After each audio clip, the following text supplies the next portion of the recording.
Bakit po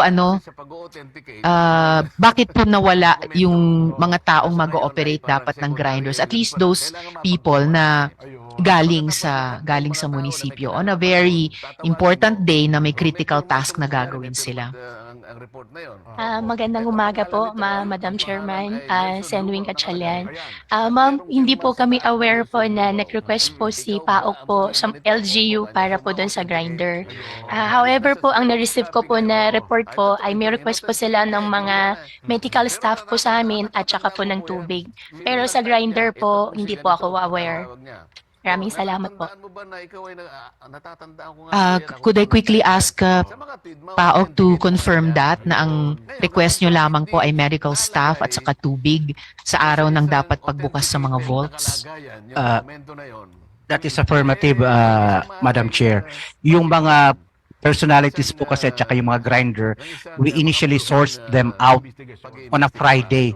Unfortunately nga po, hindi available lahat kami noong Friday, so we had to reschedule it on a Monday. Then on the said Monday, agreed Monday that they would make First term mayor po. And so kumbaga, bago itong first term nyo bilang mayor, wala kayong naunang karanasan at all sa politika. Tama po ba yun? Wala po, ma'am. Okay. So, ibig sabihin, di po kayo dating konsehala, di po kayo dating barangay official, di po kayo dating SK official. Opo. Bilang paghahanda kasi dito sa hearing, syempre naghanap po kami nag-research po kami ng background information tungkol sa inyo online. Pero kahit online, ang nipis po ng impormasyon tungkol sa inyo. So basically, at least politically, parang you came out of nowhere, ma'am, tapos naging mayor kayo. Bigla, ganun ba yon? Nanalo kayo bilang mayor. Opo, Madam Chairman, may statement po sana ako, okay lang po. Okay. Well, kaya ko rin tinatanong before the chair allows the Opo. good mayor to deliver her statement. Baka okay rin naman po yun, no, na figuratively galing out of nowhere tapos nanalo bilang mayor. Baka pwedeng isipin na refreshing break sa usual na dynastic politics natin. Pero syempre, interesante at gusto ko talaga mas makilala ng maigi. So maybe we can begin with your statement, Mayor. So ilang minuto po ba yan or ilang pages po ba? Madam Chairman, 2 to 3 minutes lang po. Please, you have the floor, Mayor. Opo, thank you po. Ako po si Alice Lialgo, ang kasalukuyang mayor po ng bayan po ng Bamban, Tarlac po. Sa mga hindi po nakakaalam, ang Bamban po ay ang taon po bilang mayor na nagsikap po ako maghikayat ng investors para magnegosyo at makatulong po sa pag-asenso po ng bayan po ng Bamban. Ito po ay kabila ng hamon po ng ekonomiya na dulot po ng epekto ng COVID-19, kaya masakit din po sa akin na masangkot sa ganitong usapin at nakilala pa ang aming bayan sa maling paraan. Nakakalungkot po na wala pa man ay nahusgahan na po ang aming layunin at nahaluan na din po ng pangsariling interes po ng ilan. Nalitis na po kami base pa lang po sa aligasyon at pinagtagpi-tagpi po na kwento. Dahil dito po ay nais ko pong magpasalamat sa kagalang-galang po na Committee on Women, Children, Family Relation, and Gender Equality headed by Honorable Senrisa, ma'am. Dahil nabigyan po ako at kami ng pagkakataon ng bigyan linaw po mga issues po na binabato po sa akin at sa aming bayan.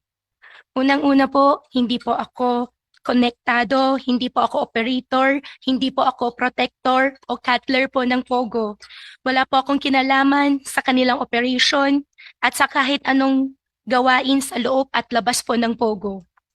Dati po akong isang incorporator po ng Baofu, ngunit ito po ay aking naibenta bago pa po ako pumasok sa politika. Meron po akong dokumento po ng expedition, nakita po sa loob po ng property at sinasabing nakapangalan po sa akin ay matagal ko na po siya naibenta way back 2020 pa po. At hindi ko din po ito nagamit o nakita man lang. At wala din pong katotohanan na pag may-ari ko po kahit isang villa po sa compound at ni minsan po hindi po ako natulog doon. Sa katunayan po, ay hindi ko po nakita ang kalahatan po ng villas na naitayo pagkatapos ko po mag-divest po ng shares po sa Baofu. Ang application po, the letter of no objection o lono po ng Hongsheng ay isang dokumento po na nagsasabi na hindi po kontra at ayon po ang Sangguniang Bayan sa itataguyod po na negosyo. Ito naman po ay na-issue pa po ako bago naging mayor ng Bamban at hindi na po ako nagkaroon ng anuman partisipasyon matapos po noon. Ako po ay humaharap po sa inyo, ma'am, sir, your honors, at sa buong bansa para sa aming bayan, Bamban, at para maibalik po ang kumpiyansa po ng aming investors, kaisa niyo po ako sa investigasyon ito, alang-ala sa paggawa po ng batas. Maraming salamat po. Thank you po, ma'am. Thank you rin po, Mayor Go. Sabi niyo po sa inyong statement, Opo, ma'am. gusto niyong tulungan yung mga residente ng Bamban. Tanong ko lang po kung meron bang taga-Bamban na empleyado sa munisipyo? Kasi balita po sa amin ay wala daw. May, All right, let me correct that question, Mayor. May taga-Bamban ba na empleyado dun sa Baofu? yes po, your honor, yes po. Meron po. Ilan po? Base po sa investigation po namin, yung housekeeping po nasa 100 plus po. Housekeeping 100 plus. Opo, your honor. Pero yun na po yung mga empleyado sa Baofu na galing po sa Bamban. Opo.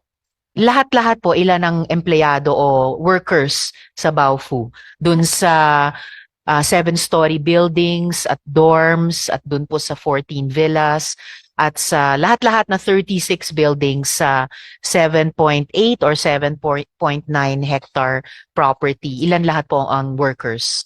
Opo, your honor. After ko po mag-divest po, hindi ko na po alam yung exact number po.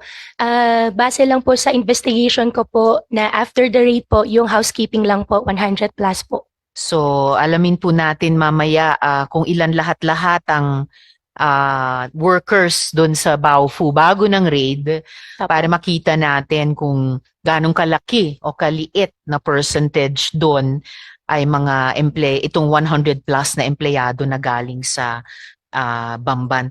Ngayon, Mayor, bilang public servant din, Opo. tulad po ninyo, alam ko, hindi biro tumakbo sa eleksyon.